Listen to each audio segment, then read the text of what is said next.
Mr. Street was very busy with his telegraphic matters, and considering that he had 800 or 900 miles of rugged, snowy, uninhabited mountains and waterless, treeless, melancholy deserts to traverse with his wire, it was natural and needful that he should be as busy as possible.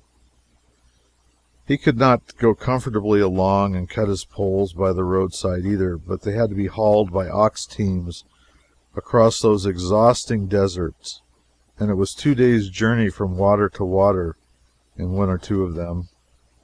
Mr. Street's contract was a vast work, every way one looked at it, and yet to comprehend what the vague words 800 miles of rugged mountains and dismal deserts mean, you must go over the ground in person.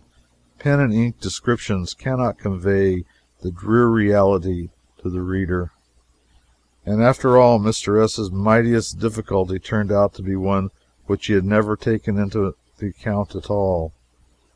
Unto Mormons he had sublet the hardest and heaviest half of his great undertaking, and all of a sudden they concluded that they were going to make little or nothing, and so they tranquilly threw their poles overboard in the mountain or desert, just as it happened when they took the notion, and drove home and went about their customary business.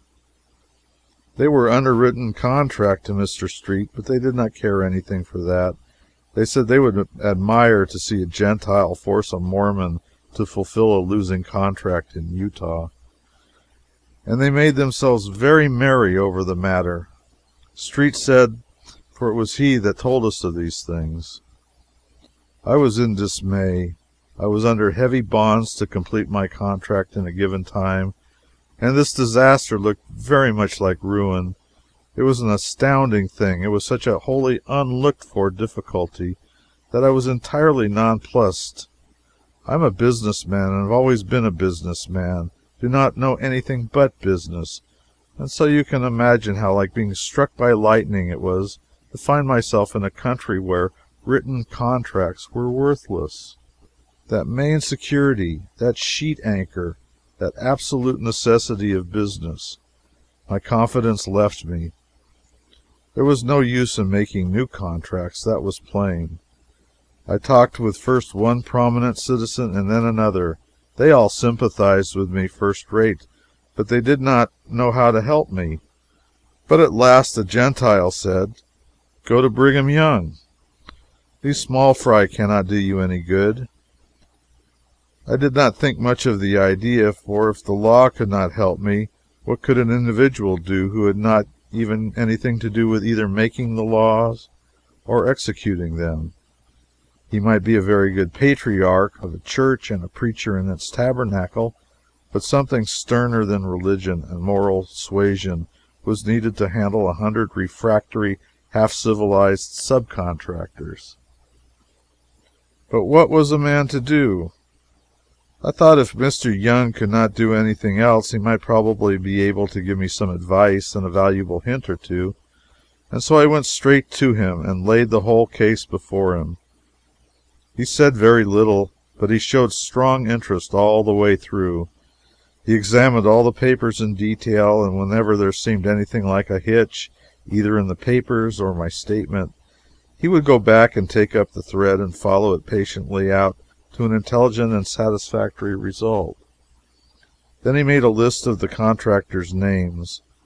Finally, he said, Mr. Street, this is all perfectly plain. These contracts are strictly and legally drawn and are duly signed and certified. These men manifestly entered into them with their eyes open. I see no fault or flaw anywhere. Then Mr. Young turned to a man waiting at the other end of the room and said, Take this list of names to so-and-so and tell him to have these men here at such and such an hour. They were there to the minute. So was I. Mr. Young asked them a good number of questions, and their answers made my statement good. Then he said to them, You sign these contracts and assume these obligations of your own free will and accord. Yes. Then carry them out to the letter, if it makes paupers of you. Go. And they did go, too. They are strung across the desert now, working like bees, and I never hear a word out of them. There was a batch of governors and judges and other officials here, shipped from Washington, and they maintain the semblance of a republican form of government.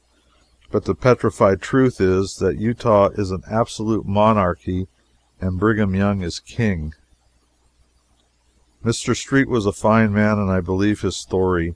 I knew him well during several years afterwards in San Francisco.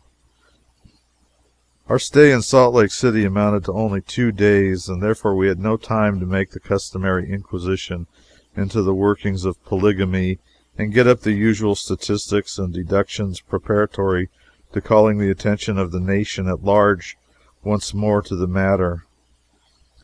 I had the will to do it. With the gushing self-sufficiency of youth, I was feverish to plunge in headlong and achieve a great reform here, until I saw the Mormon women. Then I was touched. My heart was wiser than my head. It warmed towards these poor, ungainly, pathetically homely creatures, and as I turned to hide the generous moisture in my eyes, I said, "No, the man that marries one of them has done an act of Christian charity which entitles him to the kindly applause of mankind, not their harsh censure, and the man that marries 60 of them has done a deed of open-handed generosity so sublime that the nation should stand uncovered in his presence and worship in silence."